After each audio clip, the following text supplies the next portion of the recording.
Hello and welcome to this episode of the Tech Space podcast, and I'm joined today by Ankush and Hayley from Databricks, so welcome. Thank you. Thank you. Introduce yourselves. I am Hayley. I look after real estate and workplace for EMEA and APAC. I'm Ankush. I look after our partner ecosystem here in Europe, Middle East and Africa. Now let's start off by you telling me a little bit about Databricks and what it is that you guys do. So maybe I'll start with that.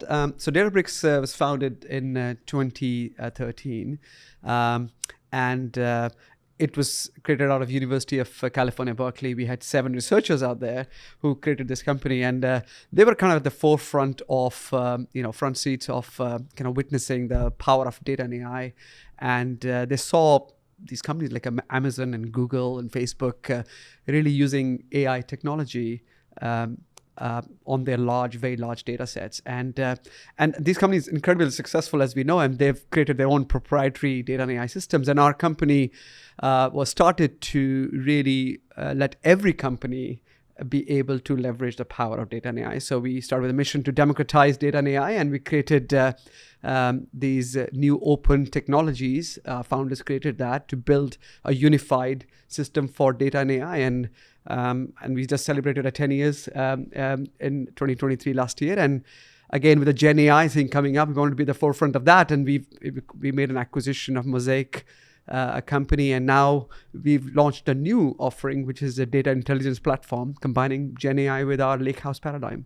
Yeah. And Hayley, give us a sense of what your workforce is like and how you're distributed, because this grew out of San Francisco, but you have offices around the world, right? Yeah, we do. Our portfolio is very large and vast. In my EMEA region, I have 15 offices across the region with around about 1,000 employees across those regions, and our APAC region is slightly smaller and is growing at a rapid speed. So this year alone, we are increasing the size of our portfolio globally by 35%. So we are super hyper growth, and it's really an exciting time to partner with Ankush and the rest of the teams to create amazing workplaces so people can do their best work.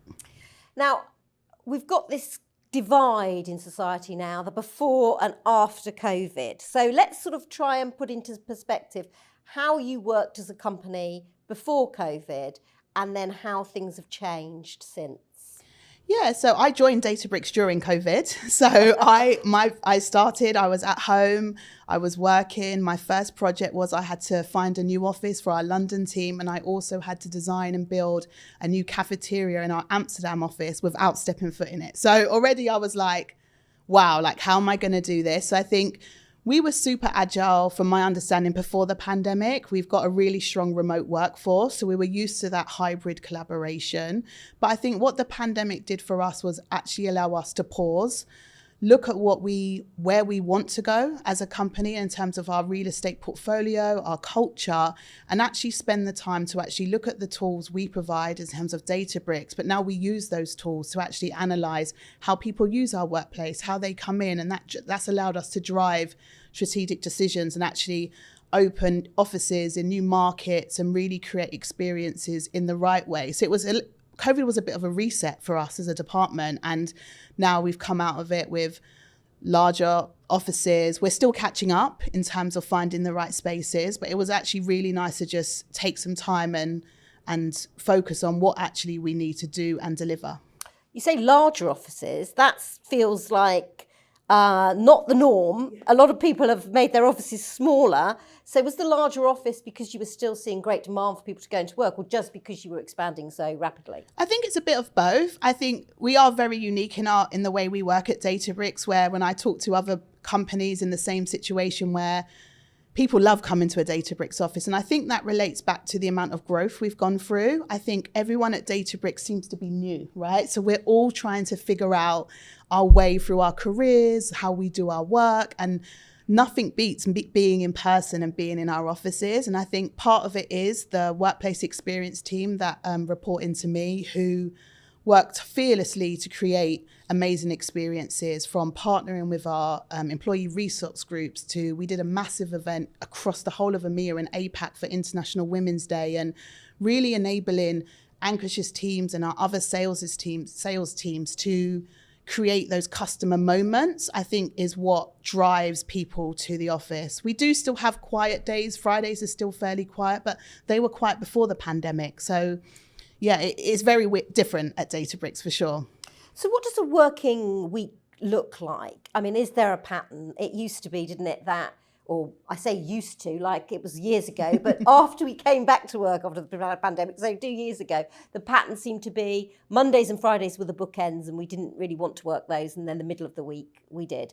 One of the things that the TechSpace report found this year is actually Mondays are creeping back in terms of popularity. So what does a typical working week look like for you guys? Yeah, maybe I'll start with that. So just building on the comments you made, the reason we're expanding is because our annualized growth rate, just in EMEA alone, is 70%. And, this is a large addressable market, amazing innovative product and a talent. But working week for that sort of growth rate looks different every day. And it depends obviously on the role. And that's why a lot of talent joins us, because each day is kind of different. So, and as Hayley mentioned, I've been here close to 3 years, and this company almost reinvents itself every 6 months because of that growth that we have in data and AI. So day feels different. Our mission and our culture values are consistent. That keeps us together. We'll talk more about that. But in that sense, we've not changed. We've done a bit of reset, but every day is different, and it's fast paced. And I'm fascinated to know what the difference is between the US and Europe, because I feel like they've got a different approach to work. The work ethic in the US seems different to me. I mean, for one thing, they have far fewer holidays, don't they? That's true. So have you noticed that in this sort of post-pandemic world where we've all slightly changed the way we work, that there's a difference between what's happening in your US office versus your European offices? I think we take a real global approach. I think some countries and regions have like nuances, which means there are differences. But I think our exec team are very clear on the importance of collaboration and people being together.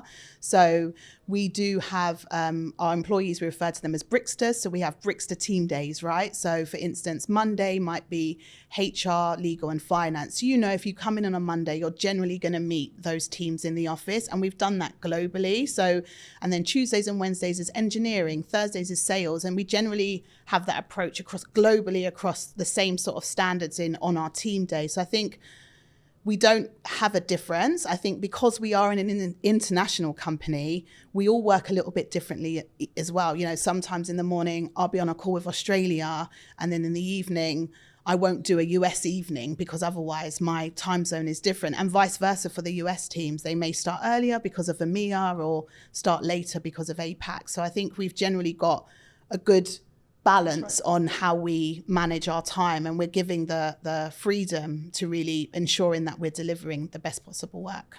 Let's talk about your Berlin office in particular, because I know a lot of thought went into the design of that. So was this designed after COVID, and did you kind of design it in a way to entice people back into the office? What were the thinkings that went into that? Yeah, so in 2023, we partnered with one of our design partners called Moser, and we actually completed a workplace study. So we spent a lot of time interviewing and trying to understand how people want to work now. What does an engineering function need versus a sales function? And we now have a playbook that we review quarterly, and that's always our basis on everything. Any office we do, no matter the size, the thing, like, okay, what does our playbook baseline that this department who's going to be working out of here needs?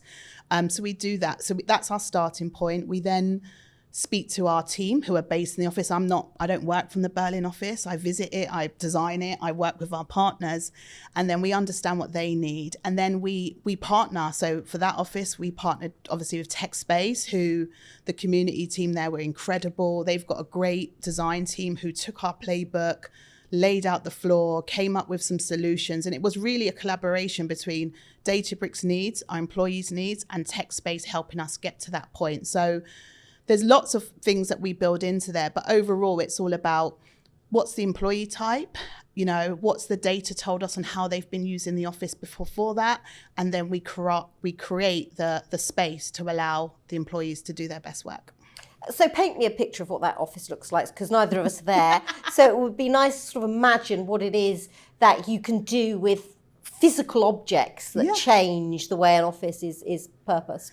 Yeah, so I think fundamentally the Berlin office is an engineering office, so they have a very specific requirement. So they have sit-stand desks. Yeah, they're super healthy actually in Berlin. Okay. It's actually a bit of a challenge actually. That team's super healthy. We've got lots of phone booths, are really important for Databricks, single person phone booths, so people can step away from the floor. Engineers work super focused, so they like to be able to work in silence and to go somewhere separate to collaborate. So for that office, it's a beautiful floor. It's on the 5th floor. It's got natural light, panoramic views of Berlin all the way around it. So we worked with the views. So we've got lots of pieces of furniture that actually look out onto those views. We've got meeting rooms in various of types. You know, we're really moving away from just having a table in a meeting room. So we've got lots of sofas. We've got project rooms where people can actually just go in and have a whiteboarding session with pens and all those sorts of things. And just making sure that the team have got the right power, the lighting's adjustable, but having different opportunities for people to work in different ways away from their desks is fundamentally what you see in a lot of offices that we've designed. I was talking to somebody in a previous episode about different teams want different things, and actually sometimes it's the case that the engineering team are the ones that would rather stay at home. You know, they perhaps work strange hours, you know, and they find being at home easier. But you've not found that to be true. You've found that your teams want to come in, and their feedback has been that, you know, the space is right for them. And Yeah, they've given super strong feedback. I think they're settled. I actually had a call with them this morning about some of the little bits and nuances, like they need chopsticks. So we're working on getting that. But no, they really love it. What do they want chopsticks for? Because we do a lunch program there. Yeah. Okay. Fair enough. Yeah, not to create I some thought they were master building agreement. something. Yeah. But no, like, you know, I think our offices are, we try and make them destinations, right? So the team, you know, gone are the days where we all, you know, it's just free snacks and free fruit, right? I think we've got a great experienced team, as I said earlier, where we have happy hours and community events.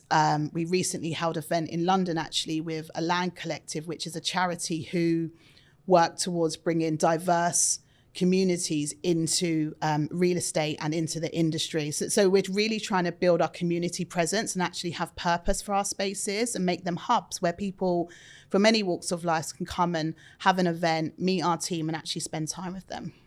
So when you go into the office, does it feel like a different experience now compared to going into the office before COVID? Or is it essentially the same thing, but just with slightly less people? Maybe I'll start and you can reinforce. It does feel different. I think in previously we were going to office 4-5 days a week and it was quite structured and we did our work there. But now I think there's generally we want to go to offices to collaborate. And I certainly bring my teams in.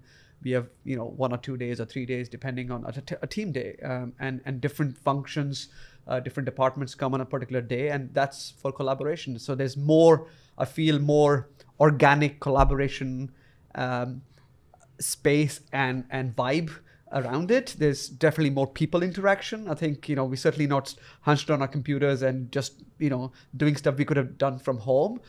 We certainly look forward to that people interaction we all missed. And certainly that feels really different. And I think the space that our teams, Hayley's teams have created are contributing to that. And that feels different. Is that a fair comment? No, definitely. I think if people are having a heavy call day, that yes, they'll generally do that at home, right? You know, that story of commuting for an hour to sit at a desk at an hour just to be on calls all day is very different, but they come to office with a purpose, to meet their customers, to meet their colleagues, to enjoy the free lunch, right? Just to actually just step out of the home and out of the box room or, you know, the sofa that you've been working at and work in a really cool, open, collaborative environment.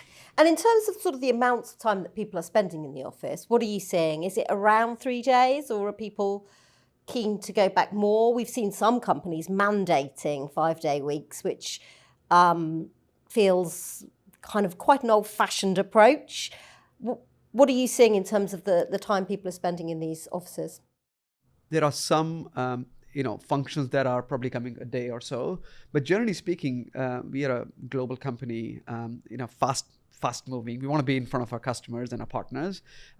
We're not really mandating anything of that sort. That doesn't feel right for a modern, fast-paced, game-changing company that we are. That doesn't align with our culture as well of being, customer obsessed. And so I don't know. Maybe you want to comment on that, but that's not something I'm reinforcing with my teams. No, I think every organization is charting their way through. Like we had a really remote open workforce before COVID. We're still continuing that. I think in some of our offices, Monday is starting to get a lot busier. We're seeing that for sure. But yes, Tuesday, Wednesdays and Thursdays in some of our offices, you struggle to find space to sit down, right? So, and then Fridays used to be quiet, and I used to actually try and sneak in on a Friday. But now you're like, oh my God, why is there so many people here today? So, and I don't know if it's because the weather's changing, especially in London. It's quite nice on a Friday evening to go and meet friends and go for a drink. But it's definitely led by our employees. End of quarter, you'll see people in every single day of the week, So it does vary. And then we have our quiet moments in summer holidays and stuff. We expect this Friday to be quiet because it's a bank holiday. So no, it's really interesting. Our data just suggests that, people enjoy coming to work. It's interesting you mentioned Friday because actually there's been some stats around after work activity, and some of the pubs and nightclubs in London are struggling. They're not getting the footfall. Not sure whether that's down to the cost of living crisis or because people don't want to go out after work. Do you think people are more likely now to just, when they come in and then they go straight home again, and that kind of after work spill out has changed? It's interesting. I'm not entirely sure because I am someone who goes home, but I do see the younger teams that we've got that, on a Thursday is definitely, I think it's still, if you walk down Charlotte Street or down any of those side streets, it's busy. I was in Soho last week, Wednesday evening, and, people were standing in the road. So I think it is coming back, but I do think the cost of living has probably definitely got something to play into that. For us, we are a global company, so sometimes people may be on call slightly later than normal. And then we've got a real healthy fitness bunch now. So you'll probably find some of the Databricks folks at the local gym versus the pub. Yes. I was reading the other day that young people go and do knitting now after they go to the pub, which is terrifying. What's going on? It's really changing. I think this new workforce is their expectations and what was previously what you could get away with. We once did an event with a cocktail bar and we thought this was going to be amazing. People are going to love this. And then it turns out the cocktails had too much sugar in them. So no one drank them because everyone's really trying to be healthy. So we really had to quickly adapt and change and actually take a step back and understand the audience and our internal customer. Yeah. Adapt and change is a good phrase, isn't it? That's what we're all sort of doing. But it does feel as if, things are changing. And in some ways, employees have got a bit more power now. They want a bit more say over how their working week looks, and they want a bit more say over why they choose a company. Are you seeing this play out when people are applying for roles there, that they're asking questions about your working policies and the benefits you offer and what's to be gained from being in an office? Yeah, I think maybe from a hiring perspective, a company our size and the pace we are growing, we need exceptional talent to drive the innovation that we need, right? We will not become that iconic company that we're setting out to become. And I think so some of our cultural values play a big role. And, in a fast moving company like ours, we have some set of, defined culture principles. And one of the culture principles is raise the bar. And that a lot of talent like that because best talent wants to work in a place which is a best environment to get the best, unleash their kind of potential, as we say. So we do attract top talent because a bar is very high. And the top talent loves it because we are encouraging them to think about, are they going to improve the team and are they going to improve our company? Because we're innovating, as I said, we're reinventing ourselves every 6 months. I think that's a big part of the attraction for top talent wanting to work with other top talent. In terms of them being demanded, absolutely. I think they want to see whether you have a diverse workforce. They want to see that you have you're paying attention to the matters around the world that matter to them. And I think those are real important lenses for them, because this work-life integration is a big part of the theme. They ask a lot of questions. Diverse talent especially ask a lot of questions around that work-life integration. So we as leaders have to tune into that and address that to make it a place where they can unleash their true potential. That's what I would say. Yeah, I would definitely agree with you, Ankush. I think it's the same. I was actually doing an interviewing a candidate before I came here, and I do feel more so they are interviewing me, Databricks, my team, and I love that. I want to have people that are passionate about what they need to be successful, because that will, that in turn means that they're on board this rocket ship, as we say, driving us and, working with a team to deliver outstanding. So I think it's great. I think it really is a great way for candidates to find a job that they're going to be happy in as well. I think it's important. And what about retention? Because that's another thing that seems to have changed, that people not only are demanding more of their employers, but they're also not prepared to stick around as long, that they see the job for life era is gone, right? People don't join a company and stay there for 40 years. But at the moment, we seem to be in an era where people are really experimenting and maybe only staying a year, 2 years, in an area where you need, as you say, top talent. How do you sort of retain it? Maybe a way to top talent is very demanding on themselves and on the companies, right? It's a very different environment to what we had, even 5 years ago. So one, I talked about the raise the bar piece. They really enjoy that, but I think the reason we are retaining them is what binds us all together in this frantic pace of growth we are going through. As I said, 70% plus annualized growth is our culture principles. And I think the feedback we're getting, and we do pulse surveys, we do annual surveys, we constantly looking for data as a data company. What are they asking for? And it's really clear that the culture principle that our founders started is giving us that longevity, both for the company and employees within the company. And I'll give you some examples. So culture principles such as raising the bar with the top talent, that's important. Being customer obsessed, talent likes that because we have 10,000 customers and we want to do everything in our power to make sure we are helping our customers solve the most difficult problems with data and AI. That's really motivating to this talent, and that can take them through different sectors, different roles, and they like that sort of challenge. And I think if you talk about the culture principles, again, bias for action. Talent likes that. They want to move fast. They want to see change fast. So we have this real culture principle where we want to plan fast, align fast, execute fast, and that takes them into new directions. So the company keeps changing every 6 months. So retention, when we're moving so fast, reinventing as a company, innovating every 6 months, there's a bias for action. And I think these culture principles are really the ones that keep the employees together, purposeful, engaging, joyful work, solving customer problems for longer. Do you think that, culture obviously is very important to you. Has that changed now that you've got a slightly different way of working? How do you sort of keep that company cohesion going when you might have people not in the office all the time, or, as we said earlier, more demands from people about what they want out of their job? How do you keep that sort of culture working well within that frame? So a great question. I think we said we have 6 culture principles. We talked about some of them already. Raising the bar, bias for action, being customer obsessed. We have culture principles that is being company first. How do we stay aligned to priorities, not departmental stuff that we can get stuck in? How do we have work with first principles, like asking innovative question, what are we trying to solve here? So these culture principles, as I said, are the glue that are bringing these international diverse teams together. But also, given that we constantly survey and collect data points as a data company from our employees, we have formed a culture committee, a culture team, which is cross-functional, international. And this culture team, which I have led this team for a while, is we are now creating employee-centric initiatives and programs that are really created by our teams.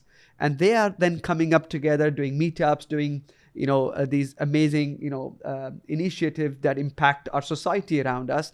And the talent really loves that, where they are seeing their purpose being aligned with company purpose and doing something for not just the team but also the society. That's really exciting. So hopefully that answers around keeping that culture intact, and that's going to be the secret sauce for our company, as I said, through this journey of growth to become this iconic company that we hope to become. Now, you've obviously got some very big name clients, and it feels to me in this sort of new era, new ways of working, that kind of how big corporates are dealing with the future of work is different to how smaller companies are dealing with it. I don't expect you to name any names, but are you seeing things happening with your clients that's is different and that you I don't know, I wouldn't say that you disapprove of, but that you're seeing things that they're doing that perhaps you're not doing, if that makes sense? Yeah, so I think we do, obviously, especially in real estate and workplace, look at what the big names are doing. We talk to our peers when we go to events and networks. We get great insights from our providers and our real estate teams. But I don't think, like I said earlier, I think everyone is figuring it out their own way. I think for us, I think our employees, and we're also invested in being part of this Databricks journey and growing, that we really, look at our internal data and let that decide on how we approach what people want, what people need, and what that looks like versus looking at the likes of other companies, for sure. Maybe from a business point of view, we rely a lot on our partner ecosystem that I lead. So amazing brand names that we see, the services company, professional services company, advisory companies, they are experts in change management. So especially from data and AI perspective, we have amazing clients, Rolls-Royce, L'Oreal, Gusto, 10,000 customers doing amazing work using data and AI and now Gen AI. And that comes with a lot of change in how they work, retrain their workforce, and AI is a hot topic right now. So we see that, and we rely a lot on our partner ecosystem who are expert, as I said, in behaviors and change management, advising these enterprises on best practice on how to look at your workforce, what is the cultural impact of that, what are the retraining impact of data and AI. So I'm very proud that we have a vibrant ecosystem of more than 2,000 partners now that is now helping our clients go through that journey of change. You've mentioned data quite a lot, and actually one of the things that has come up in these podcasts is that people are looking at the data to try and work out what they do in future. Is that different from how it was before? Before COVID, did you look at data? Did you kind of assess what working practices were best, or is this a new thing that's sort of grown out of the new uncertainties, I suppose? No, we are a data company, so data is always in the forefront. We always say, let the data decide, right? So if we are growing, what does the data say? So I think what COVID allowed us to do was expand. We have a data analyst that sits in the real estate and workplace team who does an amazing job on reporting usage, meeting room usage, lunch usage, everything that we can use to inform some decisions. And bringing that all together. So at any point where we can grab data from, we do that and bring it in. And it really helps when we present to our exec teams on why we are opening an office here. We can quickly show population, how people are using it, expense, if they are just expensing random meeting rooms or desks in other co-working spaces. So having the data available really doesn't help us shape good decisions, where I think previously, before COVID, you would probably look at what your head count is. Oh, there's 70 people here. We need an office.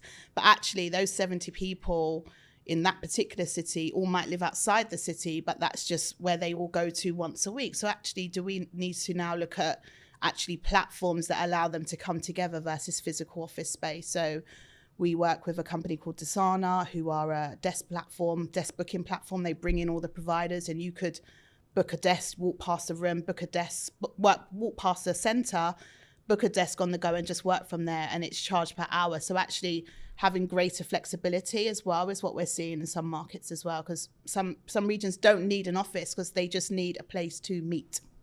It's interesting, isn't it? Because it's actually, what we haven't talked about is the finances. And, if it's not financially viable to have an office, then I suppose, that you have to kind of go with that, do you? Even if there are people that want to come in. Yeah, makes sense. maybe you have a point of view on that. Yeah, I think we'll always be office centric. I think as a company, I think when you're going through a period of hyper growth, as I said earlier, having people together supports that growth. Being on that track for us to be the best company in the world. I think we'll always have demand of office space. I think what will change is the type of office space that we offer, and we're starting to see that from using a desk booking platform or an event platform to having physical office space. We have metrics that we meet to see on the size of office we need, depending on what the employee population is. But I think, as I said, we let the data decide and drive us, and talking to partners like Ankush to say, okay, you've got a heavy population here. What's the team up to? The data's telling us this is what we think we should do, and really just understanding and partnering to make really well-informed decisions. But I think we don't have one office that's sitting empty. Interesting. Now I want you to put your futuristic hat on for a minute and think how you think this might play out. We are in a period of change. Where do you see the future of work going in a few years' time? I know these questions are very annoying because you can't tell the future. But, where would you speculate that the future is going? And especially given that you are a company where AI plays such a role, where do you see that fitting into the future? So maybe I'll give a first statement is we are really, really positive about the impact that data and AI is going to make to employees and the businesses. And I'm going to touch on a couple of examples at what we already start to see the art of the possible here. But from an employee perspective, we feel this data AI, especially Gen AI that's coming in, of course, needs to be governed properly, and that's where we help.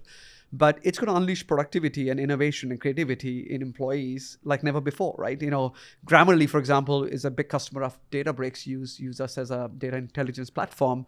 We use Grammarly today to make our writing sharper and convincing to our customers. And so I think that's just a good example of we can focus more on the kind of work that gets the best out of our creativity and innovation as employees.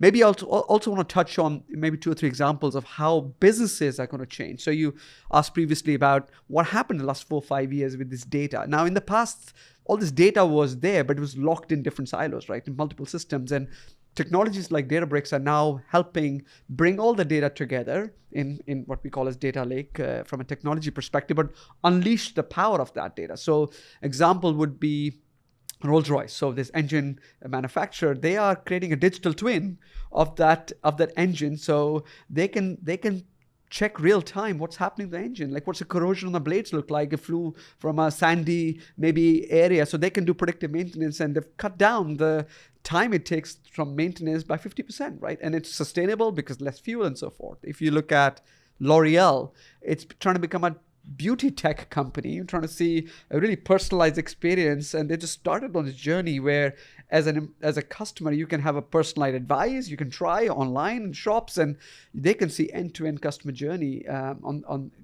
In the past it was all in disparate systems, and finally COVID, we all tried to become the chefs, and Gusto here in London even they stopped taking orders because they didn't know how to fulfill those orders. And now using this data and technology, they're able to get end-to-end visibility of supply chain, which means they can double their businesses, expand menus, do next day delivery. So this is just a start of what is to come. And we have been on a tear for the last 10 years and like creating this innovative open technologies. And the next 10 years are going to be even more exciting. And this is just a starting point for us. I think we're seeing in terms of productivity and innovation to come. So yes, we'll leave it there. 10 years time, who knows where we'll be, but you reckon we'll still be in offices, do you? For sure. We'll just be using the AI to tell us how we get to the office.